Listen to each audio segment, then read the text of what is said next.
السلام علیکم ورحمۃ اللہ وبرکاتہ۔ رمضان کا آخری عشرہ اللہ تعالیٰ نے لیلۃ القدر کو ان 5 راتوں میں چھپایا ہوا ہے۔ پہلے یہ تعیین کے ساتھ مقرر ہو کر آ رہی تھی۔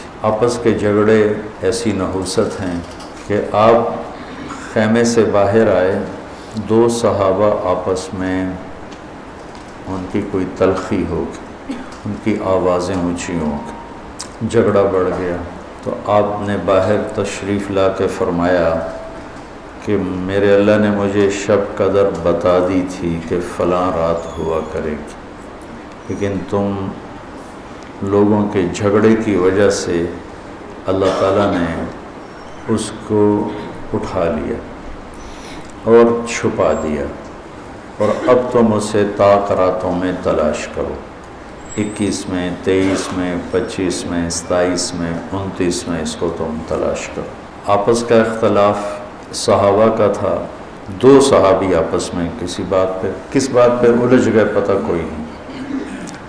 بظاہر تو وہ ایک تعیین اور ایک مقرر عدد مقرر رات اٹھ گئی، لیکن یہ بہت بڑی خیر ہوئی۔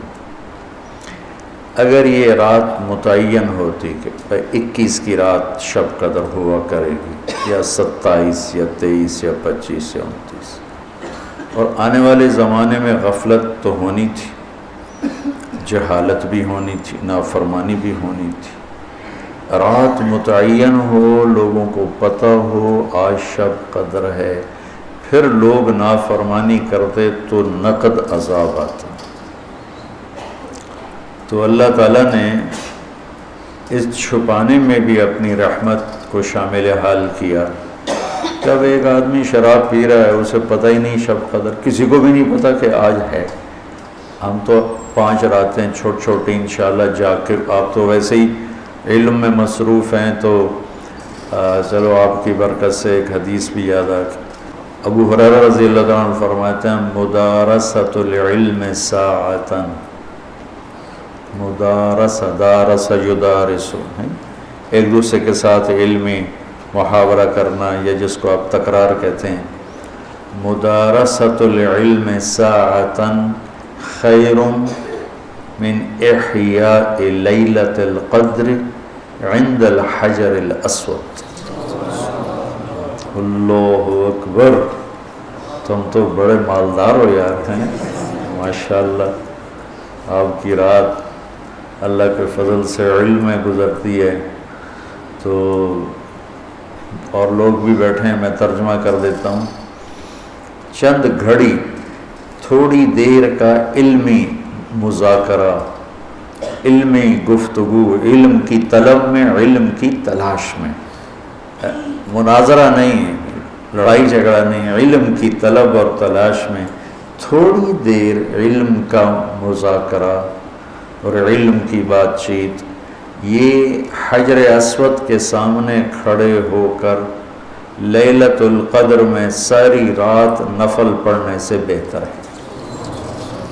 لیلۃ القدر بذات خود خیر من 1000 شہر ہے، ٹھیک ہو گیا، اور حرم کی ایک نیکی 1,00,000 کے برابر ہوتی ہے، یہ بھی ٹھیک ہے، معلوم ہے، حرم مکہ کی ایک نیکی 1,00,000 کے برابر، تو یہ رات حرم میں 1,00,000 راتوں کے برابر ہوگی۔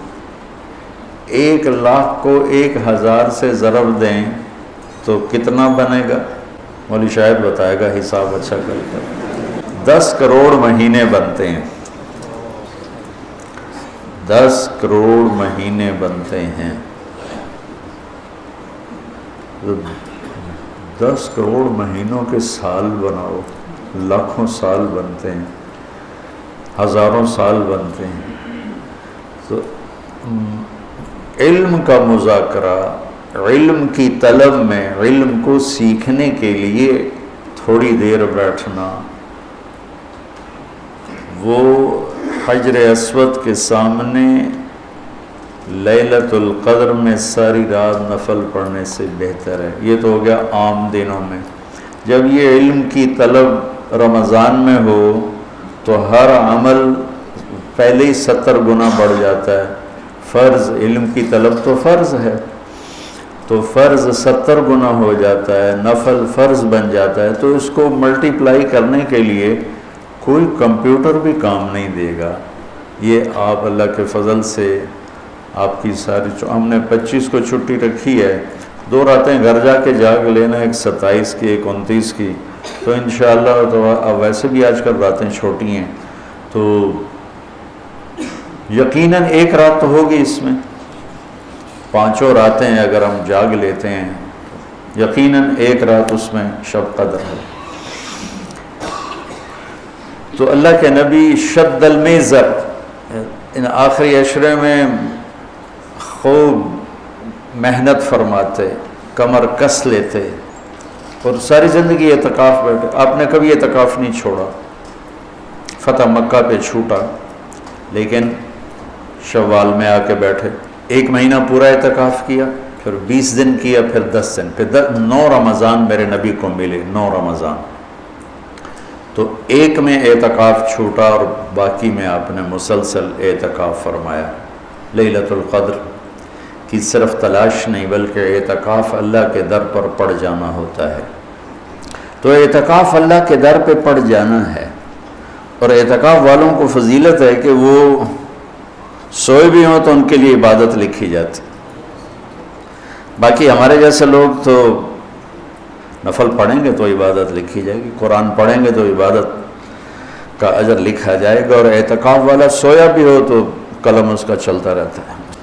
اللہم لک الحمد کما انت اہلہ فصلی علی محمد کما انت اہلہ وفعل بنا ما انت اہلہ انک اہل التقوی و اہل المغفرہ۔ یا اللہ آخری عشرہ شروع ہو چکا ہے، تیری مغفرت کا، جہنم سے خلاصی کا ہے۔ ساری امت محمد کو جہنم سے نجات عطا فرما دے، ساری امت محمد کو جہنم سے نجات عطا فرما دے، ساری امت محمد کو جہنم سے نجات عطا فرما دے۔ پوری دنیا انسانیت کو کلمہ نصیب فرما دے، پوری دنیا انسانیت کو کلمہ نصیب فرما دے، پوری دنیا انسانیت کو کلمہ نصیب فرما دے۔ جو تیرے علم میں فرعون ہیں، شداد، حامان، قارون ہیں، ان کے وجود سے دھرتی کو پاک فرما دے، اور اسے امن کا، عزت کا، آبرو کا، شرم و حیا کا گہوارہ بنا دے۔ پورا عالم بے حیائی کی لپیٹ میں ہے، کفر کی لپیٹ میں ہے، میرے مولا اسے تو حیا کی چادر پہنا دے، ایمان کا نور عطا فرما دے۔ یا اللہ تیرے بندے جتنے اعتکاف میں بیٹھ چکے ہیں ان سب کے اعتکاف کو قبول فرما اور ذریعہ ہدایت فرما۔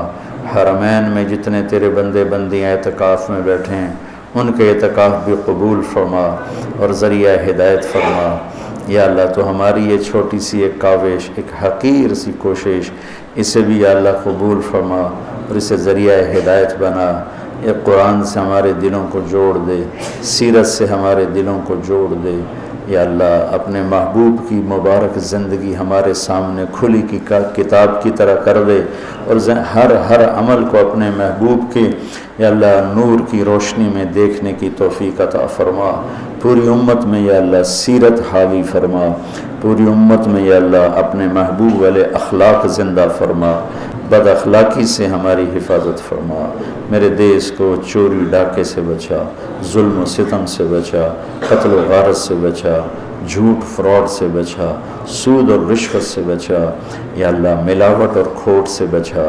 یا اللہ میرے دیس سے تو بدکاری کے اڈے ختم فرما، شراب کے اڈے ختم فرما، جوئے کے اڈے ختم فرما۔ یا اللہ آنے والی حکومت نیک دل رحم دل لوگوں کی نصیب فرما۔ ہمیں یا اللہ ایسے لوگوں کے حوالے نہ فرما جو بددیانت ہوں، جو دھوکے باز ہوں، جو مفاد پرست ہوں۔ ہمیں ایسے لوگوں کے حوالے فرما جو ملک کے، قوم کے، عوام کے خیر خواہ ہوں، ان کے درد کو اپنا درد سمجھیں اور ہمارے غم کو اپنا غم سمجھیں، ہمارے دکھ کو اپنا دکھ سمجھیں۔ ہمیں ایسے نیک لوگ نصیب فرما۔ یا اللہ جہاں جہاں یہ میرے ساتھ لوگوں نے ہاتھ اٹھائے ہوئے ہیں تو سب کے حق میں ان کی دعائیں قبول فرما، ان کی حاجات کو پورا فرما، آمین۔